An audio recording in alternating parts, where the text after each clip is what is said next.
good morning, good afternoon, and good evening, depending on what time you're listening to the podcast. Welcome to Truckers USA American. My name is Miguel Reynoso. Fox. This situation is getting alarming, and more trucking companies are closing down. This time, a company, Yellow Freight, basically there was some news coming out of the sales department from the company Yellow Freight that the vice president of the sales for the company Yellow Freight basically informed the employers that this is going to be, their last week. So this is basically going to be the last week of everybody that works basically in the sales department of the company Yellow Freight. And the vice president also informed the employers that the company might, or maybe is going to declare bankruptcy this coming Monday. And she also let the employers that they can basically communicate and tell the customers what the company is planning to do. And basically this report was basically released today, and it says that 3 employers, from the company Yellow Freight, reported that the vice president basically informed everybody in sales that the company is planning to declare bankruptcy this coming Monday. And this is really bad for this industry, because a company like Yellow Freight going out of business is not good. Plus, I don't know if you guys know, but Yellow Freight was having problem with Teamster. That's the union labor workers. I think it's Teamster is the union company that basically represents some of the employers for Yellow Freight, and they were having some problems last week. And I know the Teamster was basically saying that if Yellow Freight did not basically comply or do not pay the money that they owe Teamster, they basically all the union workers for Teamster are going to go on strike. And that was last week on July 19th, and Teamster was basically threatening that they might go on strike this coming July 24th. But it looks like the strike or the boycott was canceled because nothing happens.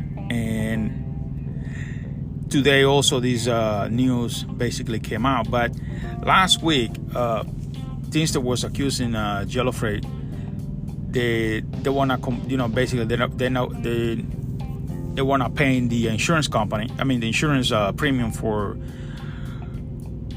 for the medical insurance for the employees, and some of the payments that Yellow's supposed to be making to Teamster. And basically that's when these companies start fighting and back and forth, and that's when Teamster basically threat they're gonna go on strike and they're gonna boycott Yellow Freight. But it looks like Yellow Freight was having some financial problems, because basically this report says that they asked some of these executives from Yellow, and none of them denied the possibility of bankruptcy this coming Monday. And this is bad, people. I don't understand how a company like Yellow Freight is going to go out of business, because last year Yellow Freight reported they basically made $5.124 billion, and now they saying they're going bankrupt. They're going to declare bankruptcy. This situation is getting bad. It's getting worse every day, people, because it's companies like Yellow Freight basically had to shut down the operation and declare bankruptcy because they cannot keep, with the operation. It's because I don't know, these people are not getting the freight, or might be, I don't know, bad administration, but I don't know exactly what's going on with this company, because how can a company like Yellow Freight is going to go out of business and basically telling their employers, they basically communicate the customers that the company's going to declare bankruptcy, because it looks like they were having problems because they were not paying Teamster, which is the union worker. You guys know that Yellow Freight has over 30,000 employers. That's between the drivers and people that work on the office and sales and all that stuff. That's over 30,000 people. They're going to be out of job if this company declares bankruptcy this coming Monday. And that is not good. 30,000 people without a job, man. And that's including, I don't know how many truck drivers they have. I will say 15,000 truck drivers, I guess. And the problem is, those 30,000 employers, basically Teamster has 22,000 employees working for Yellow Freight. And this is bad, people. This is really bad because, Yellow Freight is not a truckload. It's a LTL. And these people, I don't know, these people have a huge network of freight. Just like UPS. Not like UPS, but like UPS, FedEx. And I don't understand how can this company is going to declare bankruptcy. But that's what the report says, and it looks like it looks like it's going to happen because nobody's denying it. And this report says that that basically anybody they ask on the company, nobody denies it, and it looks like a couple of those executives basically says that there's a possibility that they may declare bankruptcy on Monday. But this is good. And I know this is not gonna, if Yellow Freight basically declare bankruptcy and they have to close, they have to shut down the operations, and basically over 30,000 people is going to be, without a job. That's mean more companies are going to come out and close their door, because if this company generates last year $5.124 billion, and right now they're going to declare bankruptcy, I don't know. I hope not, but this situation is going to get worse, because Yellow Freight is a big company, and a lot of people are going to be, without a job. Plus, Teamster, it still has that basically fight with UPS about the deal that they haven't done yet, because it's not a secret that basically UPS and Teamster are still fighting for whatever demands that basically Teamster wants some sort of amount to be paid to the employers, and UPS, that's what Teamster says, that UPS doesn't want to pay whatever demands they have. And because there was a couple of weeks ago, they were basically blaming each other for walking out of the negotiation tables. And just imagine, Teamster is planning to basically go on strike on on August 1st next month if UPS do not basically agree with the demands that the company, the Teamster union basically demanding to UPS. Because remember, Teamster is a union labor, and it looks like the majority of the people that work for UPS are basically Teamster union workers, and this is putting UPS in a bad position because if these people did not get into an agreement, they're gonna go and basically on strike, and they're gonna boycott UPS, and that's not a good idea because UPS has over 120,000 employers, and I'm guessing 70 or 80,000 of those employers are basically Teamster union workers. So, and plus that's going to hurt the economy, to be honest with you.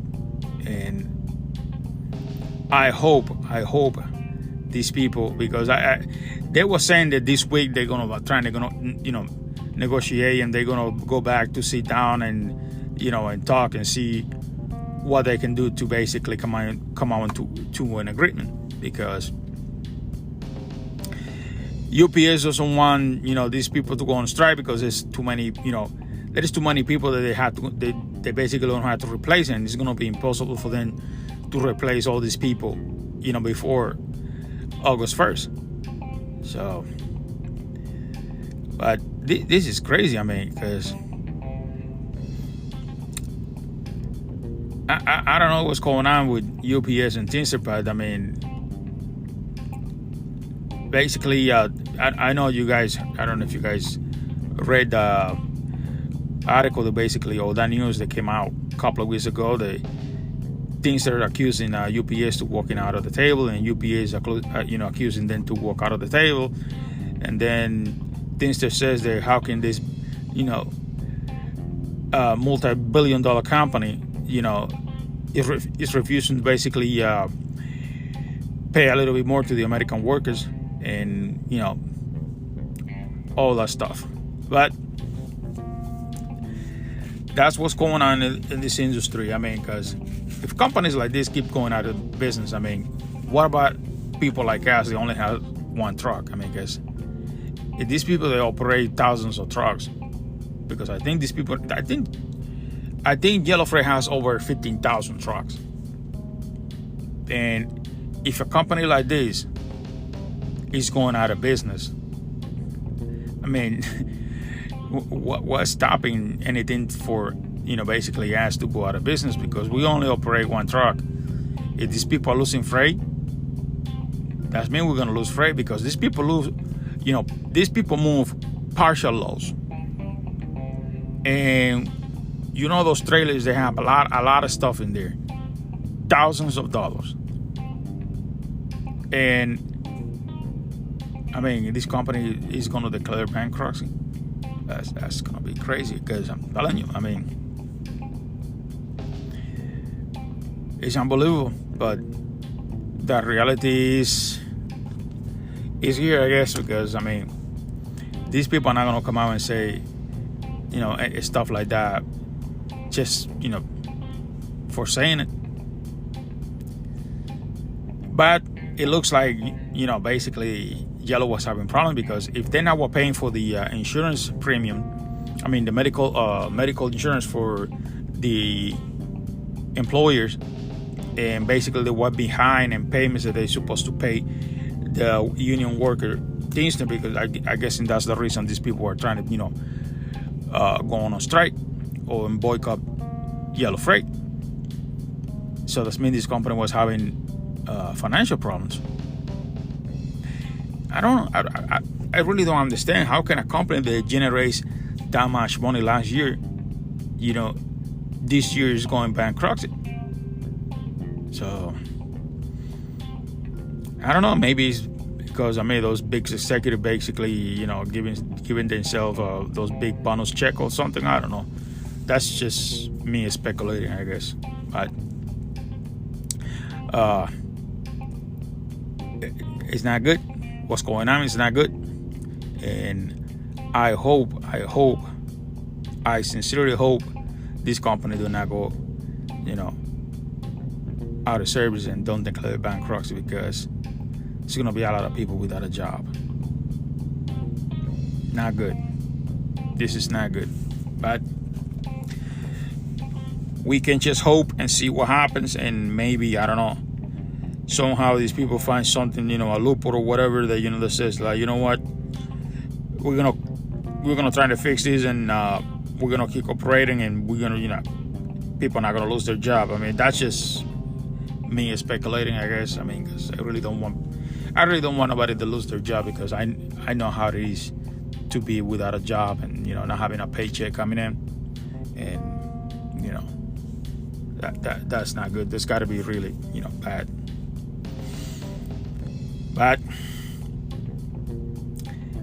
if the situation, keeps going this way, it's going to be really bad for us, because, I mean, that's mean the demanding of freight is basically going down, because if this company is going out of business, that means they don't have the demand of freight that they used to have. And remember, this is a trucking company. The way the trucking company makes money is by moving loads. If they don't have any loads to move, that company is not going to make money. If this companies like this, they basically, have freight all over the country, and they have access to basically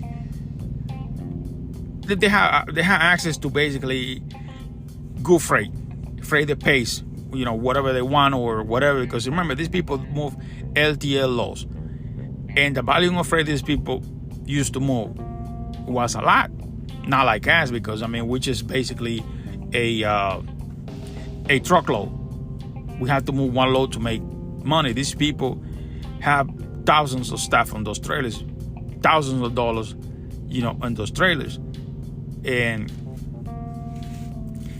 if they're going to declare bankruptcy, that means they're not getting the freight that they used to get, which is bad. It is bad, because that's going to affect us, because if these people don't have the freight to move, then we're going to get hurt, because there's not going to be freight for us to move. Remember, when big companies like this is getting hurt with the freight, that's mean we next, because whatever these people can move, whatever they cannot move, we move it for them. And if they don't have any leftover, I'm going to put it this way, if they don't have any leftover, then we're not going to move anything.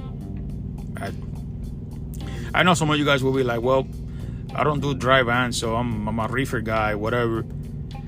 I understand, but, little by little is going to catch on to us. And this is a problem for everybody, because I know if you have a reefer, sometimes you move dry loads because there is nothing else around there, and you're going to have to grab a dry load and put them on that trailer, because, you need to get out of there. So, believe it or not, when companies like this, go out of business and, have to lay off so many people, and, because they're not getting the freight, that means we're gonna get hurt too, because, if they don't have freight, we don't have freight. Period. But I know you guys don't see it that way. You say, I don't move loads for these people, I move loads for the brokers. But like I said before, maybe you're moving loads for those brokers, and maybe those are the company that own those brokers. That's why those broker has a lot of loads available. But it is bad. The situation is bad, and I sincerely hope Jello did not declare bankruptcy, and they can find, any way, or I don't know, maybe a solution to keep on operating, and, because over 30,000 people, is going to be without a job. I don't want to be in any of those people's shoes, including truck drivers, because, it's not going to be people around the office, because remember, if the company is going to go bankrupt, that's mean everybody's gone. And not just people from the office. That's going to be truck drivers. It's bad either way. So, well, folks, moving on. Another news here. This is, I don't understand how can some drivers, or some companies take chances like this, because this company was fined basically over $20,000 in fine by Oregon. Basically, this guy was basically pulled on the weigh station from one of those sheriff, and the trucking company was put out of service and fined over $20,000 in fine, because this genius was basically 84,400 pounds over the limit. Now, the report said this morning, just before 8 a.m., a commercial motor carrier enforcement, a deputy whose traffic safety unit stopped a tractor trailer for multiple violations, including improper secure loads and missing some warning flags or some mud flaps, and driving. The driver did not have the permit requirement. So this guy don't have the permit that he need to have to be moving that heavy load. Plus, the guy was overweight. And the load was not secure, and the equipment basically was not maintenance. And this, I don't understand how can people or companies like this take chances like this. No more flat. You will be like, just for a month flat, but just imagine that. No more flat. The load was not secured. Okay, the guy doesn't have the proper permit to be operating in the state and operating this low. Okay, plus he was overweight, over 80,000 pounds, 84,400 pounds over the limit, which result in a fine of $20,256, because the truck and the load were in such a condition that basically the officer has to pull this guy over and escort him into a weigh station so he can conduct the inspection. Just imagine, over $20,000 in fines. I don't know, but even a dollar, if you get like maybe even a dollar, if you get, is a lot of money this day, because we're not making money. But my point is, I don't understand how these companies, okay, take chances like this. Number one, your equipment is not well maintenance. You don't have the proper permits, okay? Plus, you're overweight.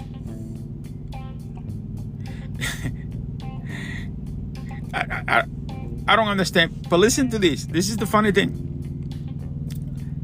This thing says the vehicle was 84,400 pounds over the limit, because this guy was basically hauling a heavy equipment. It looks like one of those big construction. I don't even know how to call those big things. They work on the mines, But whatever. Why would you take a chance like that? Just think about it. You don't have the permit. Your truck not well maintenance. Plus, you're missing some more flats. They're gonna pull you. If your truck doesn't have a more flat, they're gonna pull you over. Sometimes they don't even bother you. But I don't understand. This is problems that you can avoid. Period. Because let me put it this way: a muffler it's only 4 screws. All you gotta do is just go get a new one, and change it. That's it. But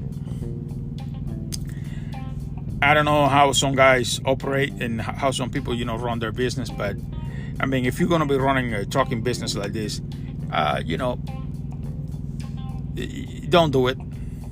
This is not a business for you, because you got over $20,256 in fine,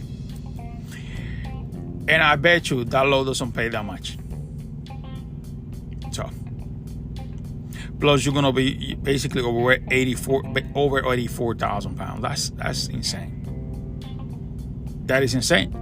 You need to have the permit to operate this kind of way, in Oregon. Let me put it this way.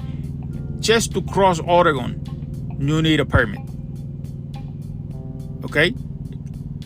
Just with a regular semi-truck, just with an 18-wheeler, you need a permit to cross Oregon.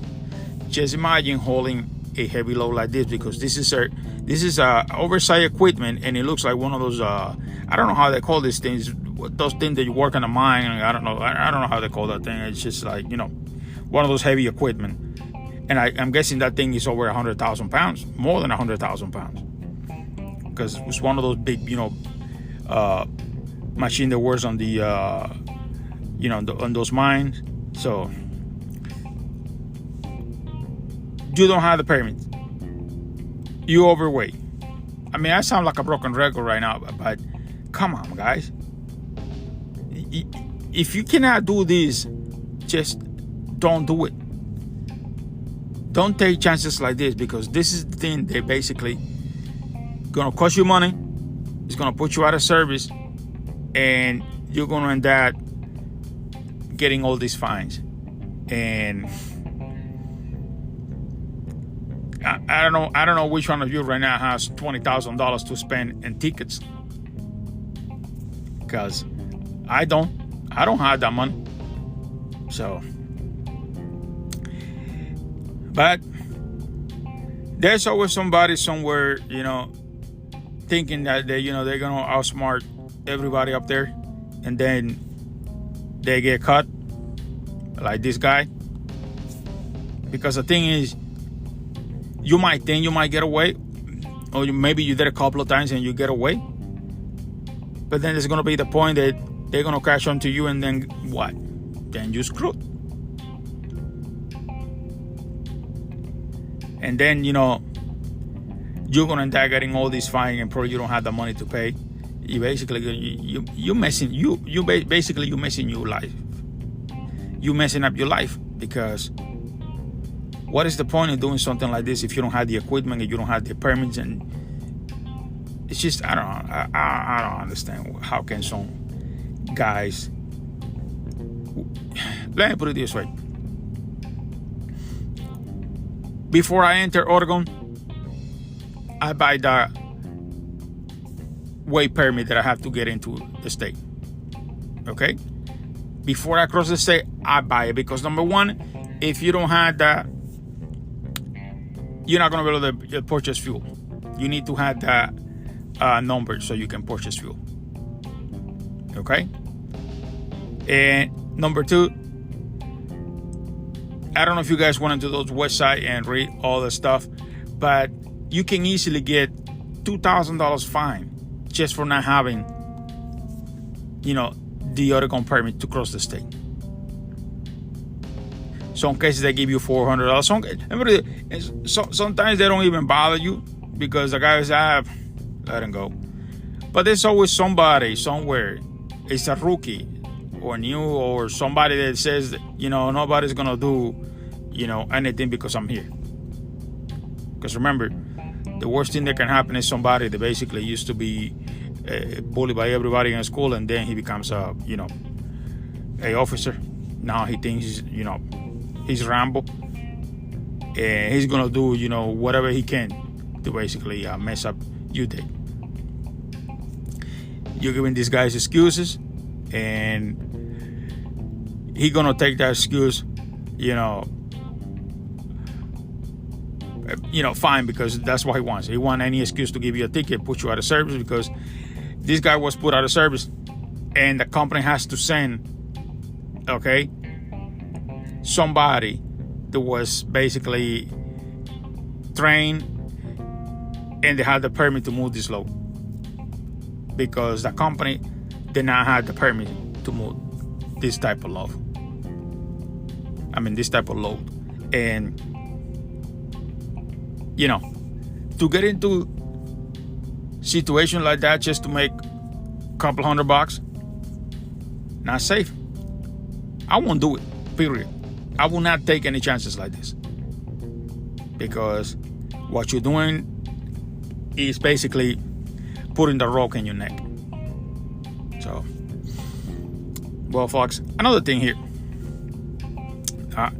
I don't know if this article is real, or I don't know if this is true, but this article that was released yesterday is talking about the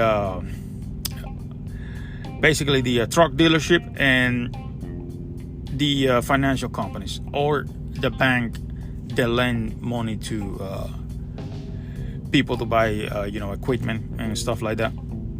And there was this particularly I'm not gonna mention the name, but this, because I don't know if it's true or not, but this basically financial company reports that so far this year they have to report over 1,200 trucks,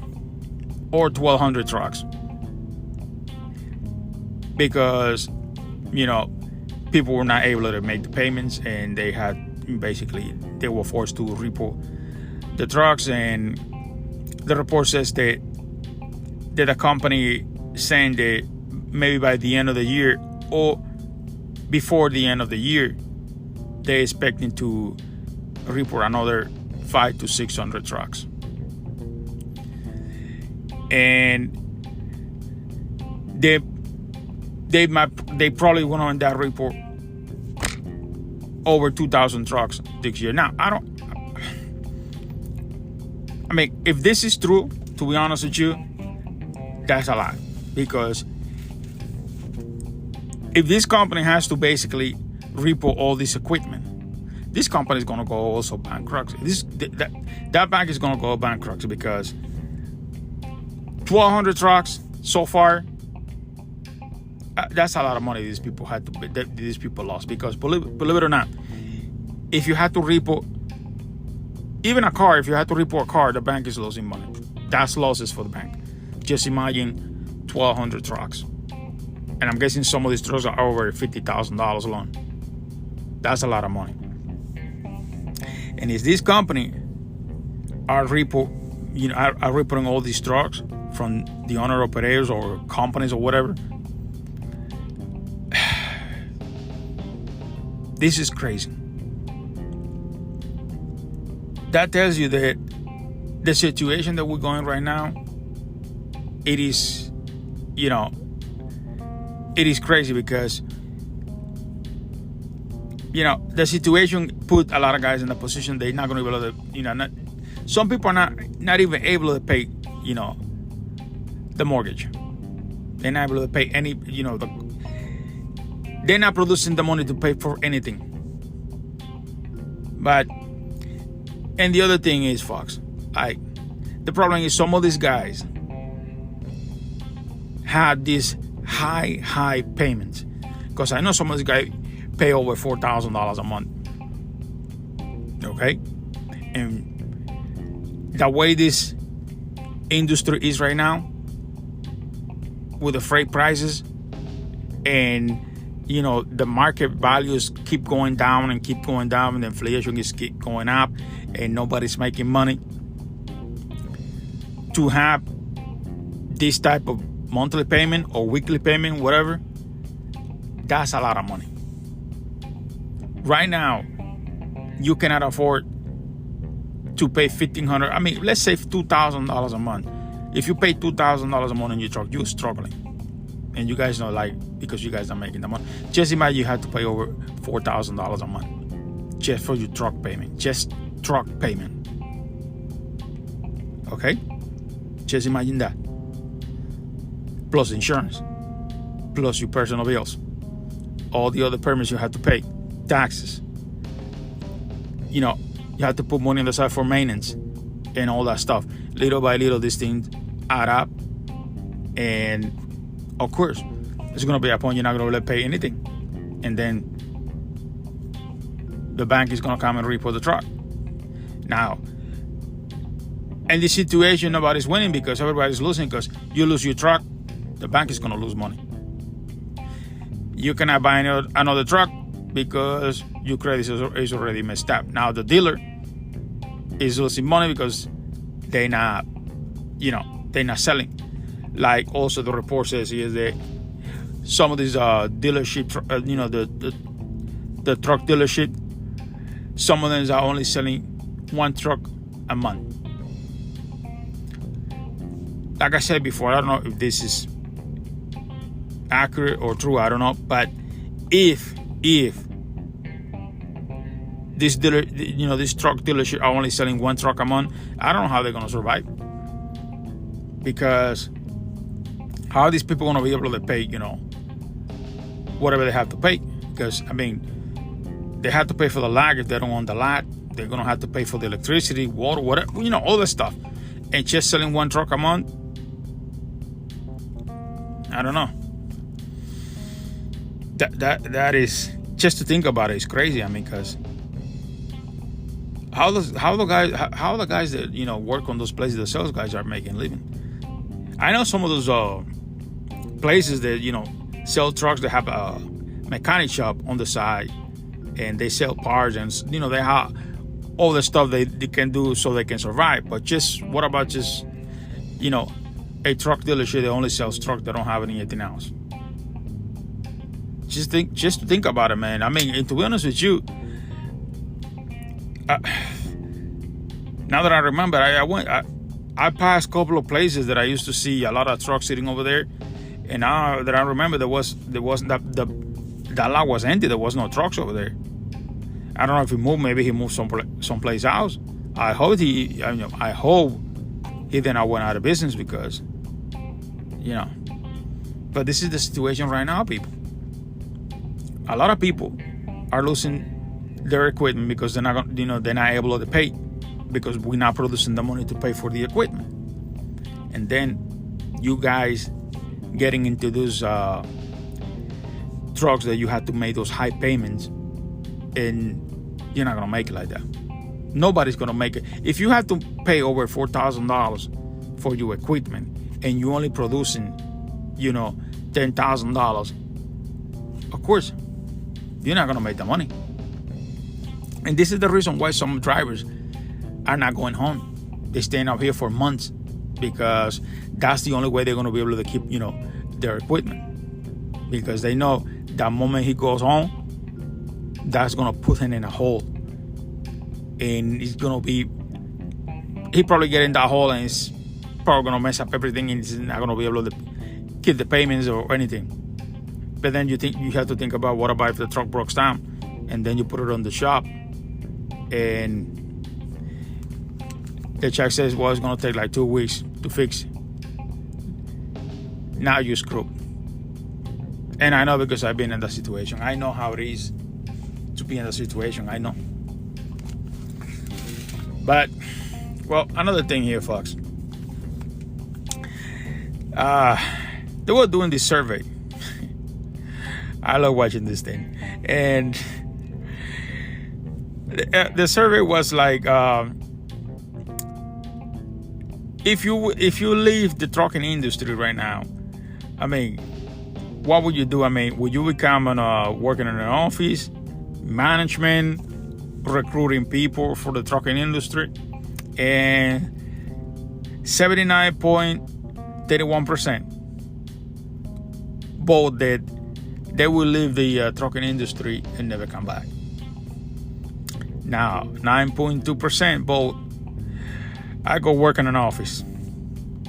And the other 6.9% says I'll go work in management. And 4.59% says that they're gonna go work as a recruiter, trying to recruit people to come work for the trucking industry. Let me put it this way. If I leave this industry because I'm not making money, and the same situation that we are right now is pushing me to go out and do something else, my personal opinion, this is me, I will not, and I repeat, I will not become a recruiter, because I don't want to bring nobody in this industry if we're not making any money. If I left because I was not making any money, that's mean anybody that I bring in, or anybody that can work in this industry now, is not going to make any money. So why would I do that? Why would I become a recruiter to bring people in this industry when they're not making any money? I'm not going to do that.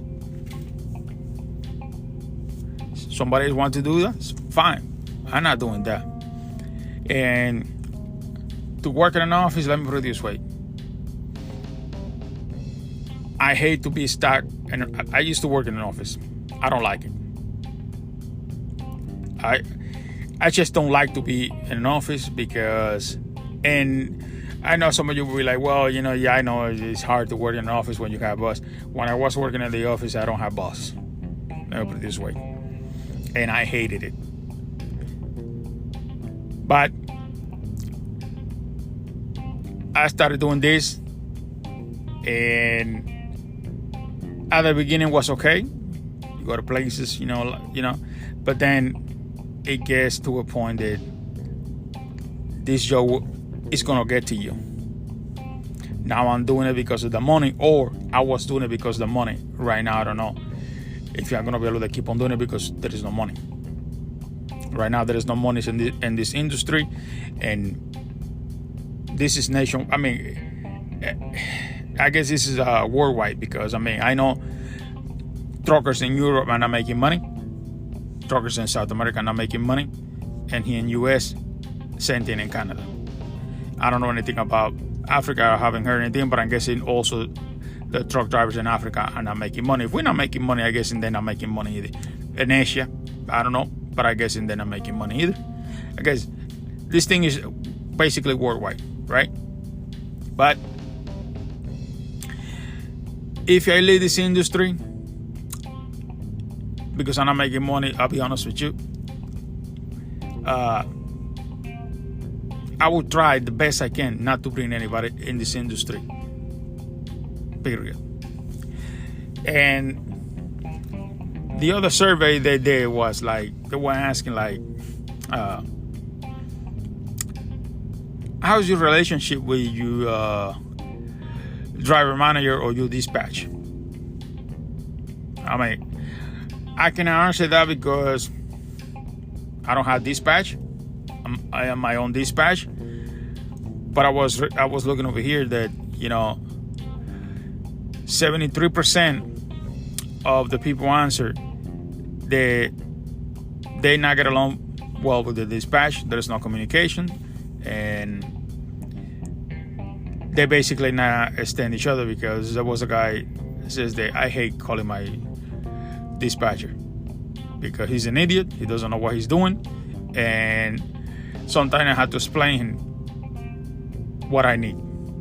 And I think I talked about this before. Let me put it this way. Most of these guys that work on those big trucking companies, they're sitting on those offices as a dispatcher. He has no idea, okay, how the trucking industry works. He's just sitting in that computer because he's probably good in computers, and the load planner give him the load, and he's put it on the computer and send it to you, Qualcomm, or your only truck, whatever you're using, okay? That's why he's sitting in the office. He doesn't know anything about coordinating the loads or anything like that. Or like in some cases, like I used to be a dispatcher, and pre-planners also, they don't know what the hell they're doing, okay? Because I remember the guy that I was working with as a the pre-planner that I have passing me the load, and I had to redo all the loads that he gave me, because if I got 10 guys, okay, sitting in Georgia, and I got a guy sitting in Atlanta, and I got a guy sitting in let's say Valdosta, and I got sitting in Augusta, Georgia, and the other one in northern Georgia, and I got two loads and picking up in Atlanta, and another load pick up someplace else, and he come on and give me the load, says, okay, give this load to this guy that is in Valdosta, and he's gonna come up and pick up in Atlanta. I'm not gonna do that, because if I got two guys sitting in Atlanta, why would I give this guy that is all the way down in Valdosta a load that's gonna pick up in Atlanta? I'm gonna give it to the guy that's sitting in Atlanta. But they don't see it that way, because they don't know. They don't know anything about it. All they do is just grab the load from the customer and give it to you, give it to this guy. That's it. But that is the situation between the pre-planner, the dispatcher, and the driver. Because the pre-planner doesn't know how to pre-plan, and the dispatcher doesn't know how to dispatch. This is why some guys, they love the dispatcher, because if the dispatcher knows what he's doing, when he get the loads from the pre-planner, he's gonna look at it and says like, no, this is wrong. No, this is wrong. And he gonna have, the pre-planner, changes. Hey, I'm gonna change this because this guy's too far away, and I got this guy sitting right there like 20 miles away. There is no point, to send this guy from Valdosta all the way to Atlanta to pick up this load when I have a guy sitting, I got two guys sitting in Atlanta. And then the guys that are sitting in Atlanta, they want to give the load that he has picking in Augusta when there's a guy sitting in Augusta. So it doesn't make any sense. But like I said, these guys, they don't know. But that's the way the trucking industry and the big trucking company works. So this is why some of the dispatchers and the drivers doesn't get along, because the driver knows what's going on. And he's like, because sometimes the drivers in the company, they communicate with each other. And they talk, and they will be like, hey, I'm in this place, and this guy is giving me a load to pick up all the way down in Valdosta. He will like, what are you talking about? I was sitting in Valdosta. He sent me all the way to Atlanta. He will be like, are you serious? Like, yeah. And that happens on the daily basis. That's why some of the drivers are, pissed off to some of the dispatcher, because the dispatcher doesn't know what he's doing. The pre-planner on those companies, they don't know what they're doing. They just go by whatever, system they have in the computer. The computer is telling them, how to do the stuff. Remember, it's a computer. That computer might give you like a plan or something that you have to follow. But if you know what you're doing, you do a better job. And this is the situation between the dispatcher, the driver, and the pre-planner. So, but I guess the survey is accurate, because, and I know some of them will ask, like, what do you think about, the management, the driver operation? Let me put it this way. If you go up there and ask some of these drivers about, the operation system of their company, they go, yeah, there's those guys, they don't know what the hell they're doing. They're all a bunch of idiots. But it's not that these people are idiots. It's just they don't know what they're doing. They just basically come out from college or whatever, and they got that job, and they're trying to do the best they can. And sometimes they're not doing a good job. But that's the way it is in this industry. And that's why always you're going to see a fight between the driver and the driver manager, because they don't call it dispatch now. They call it driver manager. So it's, that fight will never, that's a fight they're never going to stop. If the dispatcher doesn't know what he's doing, the driver is going to be always pissed off at his dispatcher, because the driver knows. Actually, sometimes the driver thinks he knows more than the dispatcher. But we all been there, because when I used to be a dispatcher, I used to get a lot of complaint from drivers, like telling me, you don't know what the hell are you doing. It's like, man, let me put it this way. I was trying to change that law for you, but there's sometimes you're trying to change stuff, but sometimes you just can't, or the pre-planning doesn't want you to change it because, whatever reason or something, so you end up getting that law anyway. There's a lot of things that can happen on those, in those dispatch overs on the operation, because, like I said before, a couple of guys over there, they don't know what they're doing. They're trying to do the best they can, and sometimes, the one that get hurt is the driver, because he's the one that's gonna get screwed sitting in Atlanta. Now he has to drive over 200 miles to go get a load down south in Valdosta, which doesn't make any sense. But well, folks, that's all I got for today. Be safe out there. Don't get stressed. Don't work too hard, and God bless you. And talk to you guys in the next podcast. Bye.